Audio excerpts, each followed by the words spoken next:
તો આ તરફ બોટાદના રાણપુરમાં સરપંચ તેમજ તલાટી સામે પોલીસ ફરિયાદ નોંધાઈ છે। સફાઈ કર્મચારીએ વેપારી મંડળના પ્રમુખ સામે પણ ફરિયાદ નોંધાઈ છે। સફાઈ કર્મચારીને કાયમી કરવા મુદ્દે કરેલ કેસની અદાવતમાં ધમકી આપી હતી। જાતિ વિશે અપમાનિત કરી ધમકી આપ્યાનો પણ ફરિયાદમાં ઉલ્લેખ છે। સરપંચ ગોસુભા પરમાર, તલાટી કમ મંત્રી દેવ મોરારી પર આરોપ છે। વેપારી મંડળ પ્રમુખ સુલતાનભાઈ વાગડિયા સામે ધમકીનો આક્ષેપ છે।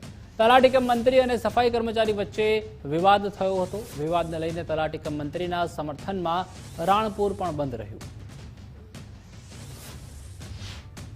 મુકેશભાઈ પૂંજાભાઈ વાઘેલા છે, તેમના દ્વારા ફરિયાદ આપવામાં આવી છે કે ફરિયાદની વિગત જોઈએ તો એવું છે કે તેઓ આ સફાઈ કામદારોના સુપરવાઇઝર છે અને તેમને આ ગ્રામ પંચાયતના જે સરપંચ છે ગોસુભા જીવુભા દેવ મોરારી તલાટી કમ મંત્રી છે તેમની સાથે અને સુલતાનભાઈ વાઘડિયા તેમની સાથે કોઈ ભાવનગર ખાતે કોઈ કેસ કરેલ હોય તે બાબતે મંદુક હતું અને તે બાબતે તેમની સાથે અપશબ્દો બોલી અને ખરાબ વર્તન કરેલું હોય। આથી આ બાબતે કોગ્નિઝેબલ ઓફેન્સ દાખલ થતો હોય રાણપુર પોલીસ સ્ટેશન ખાતે એટ્રોસિટી એક્ટની વિવિધ કલમો હેઠળ ગુનો દાખલ કરવામાં આવ્યો છે।